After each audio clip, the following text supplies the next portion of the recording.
আচ্ছা, আপনার কি কখনো এমন মনে হয়েছে যে কেউ আপনাকে খুব গভীরভাবে লক্ষ্য করছে?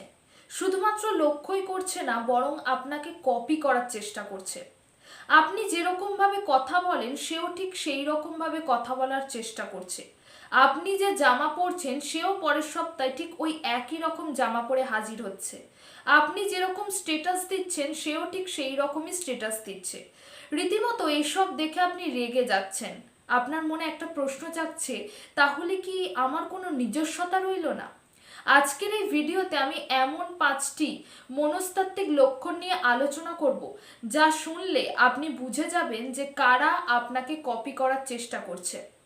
এবং ভিডিওর শেষে আমি এমন কিছু সত্যি কথা বলবো যা শোনার পর আপনার নিজের উপরে রাগ ধরা তো অনেক দূর, বরং আপনি নিজের প্রতি গর্ব অনুভব করবেন।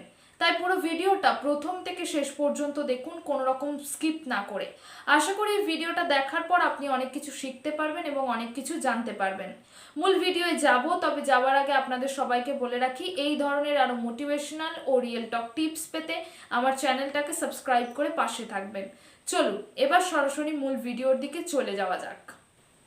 প্রথম লক্ষণ, আয়নার খেলা বা মিররিং। প্রথম লক্ষণটা খুব সূক্ষ্ম, যেটা আপনি একটু লক্ষ্য করলেই বুঝতে পারবেন। মনোবিজ্ঞানের ভাষায় একে বলা হয় মিররিং বা আয়নার মতো কপি করা।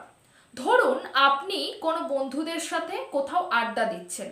আপনি হয়তো কথা বলার মাঝে একটা নির্দিষ্ট স্টাইলে হাত নেড়ে কথা বলতে পছন্দ করেন, এবং মাঝে মাঝে আপনি মুখে একটা শব্দ ব্যবহার করেন, যেমন ধরুন জাস্ট অসাম।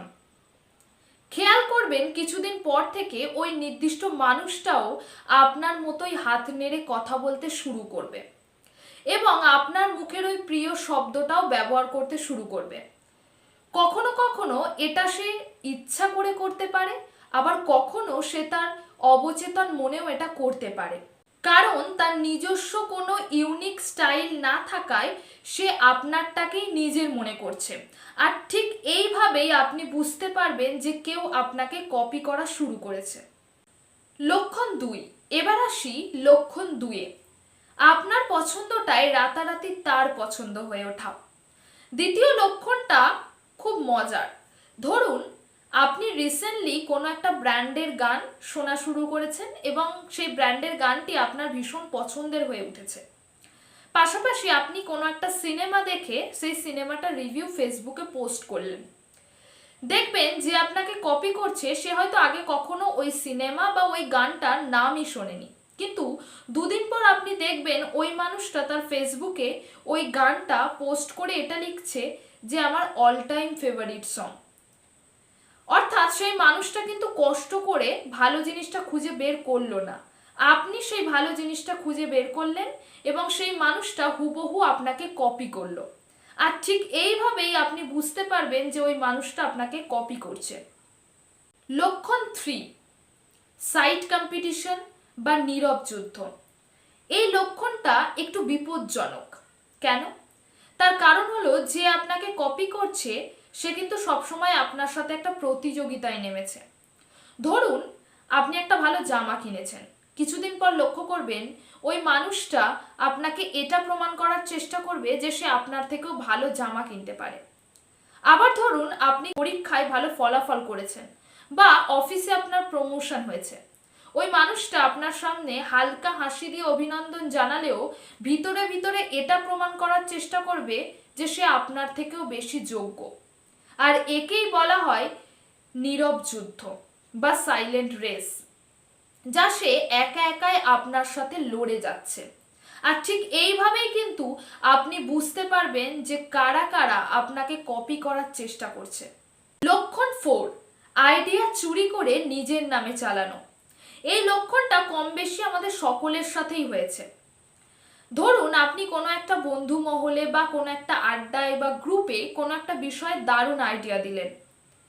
দেখবেন ওই মানুষটা হয়তো তখন ওই আইডিয়াটাকে পাত্তাই দিল না, কিন্তু পরের দিন অন্য একটা দলের কাছে ওই মানুষটা আপনার ওই দারুণ আইডিয়াটা এমনভাবে বলবে যেন পুরো আইডিয়াটা তার নিজের তৈরি, এবং সবাই যখন তার প্রশংসা করবে তখন সে বুক ফুলিয়ে ক্রেডিটটা নেবে। একবারও কিন্তু আপনার নামটা উল্লেখ করবে না। আর ঠিক এইভাবেই কিন্তু আপনি বুঝতে পারবেন যে ওই মানুষটা আপনাকে কপি করছে। লক্ষণ 5, আপনার লাইফস্টাইলকে নকল করা।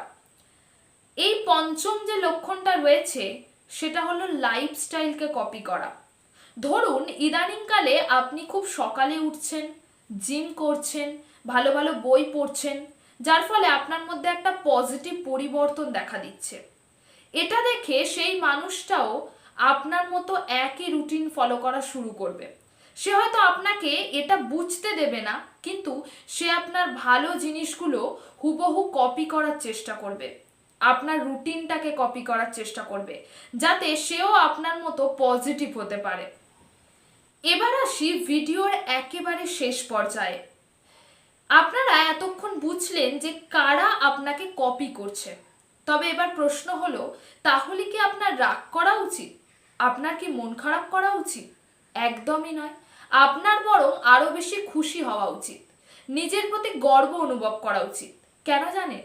পৃথিবীতে কখনোই কোনো মানুষ খারাপ বা সাধারণ জিনিসকে নকল করে না। মানুষ সবসময় দামি, সুন্দর এবং অসাধারণ জিনিসকে কপি করে। তার মানে হলো আপনি আপনার জীবনকে এমন একটা জায়গায় পৌঁছে দিয়েছেন যেখানে মানুষ আপনার মতো হতে চাইছে, যেখানে আপনাকে ফলো করতে চাইছে। আপনি কিন্তু তাদের মনের অজান্তেই তাদের হিরো বা একজন রোল মডেল হয়ে গেছেন।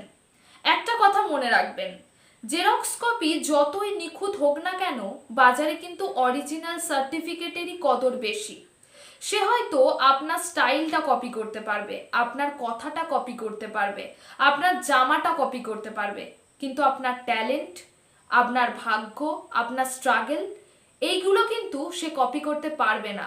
তাই এসবের পিছনে মাথা না ঘামিয়ে নিজেকে আরো বেশি অরিজিনাল এবং অনন্য করে তুলুন। আজকের ভিডিওটা এই পর্যন্তই। ভিডিওটা ভালো লাগলে অবশ্যই একটা লাইক করে দেবেন, আর চ্যানেলে নতুন হয়ে থাকলে অবশ্যই সাবস্ক্রাইব করে পাশে থাকবেন এই রকম আরও ভিডিও পেতে। আর আপনার আশেপাশেও কি কোনো এমন কপিক্যাট রয়েছে? তাহলে কমেন্ট বক্সে অবশ্যই জানিয়ে যাবেন। দেখা হচ্ছে আবারও খুব শীঘ্রই নতুন কোনো ভিডিওতে, নতুন কোনো টপিক নিয়ে। ততক্ষণের জন্য সকলে সুস্থ থাকবেন, ভালো থাকবেন, আর অলওয়েজ এইভাবেই নিজেকে মোটিভেটেড রাখবেন। ধন্যবাদ।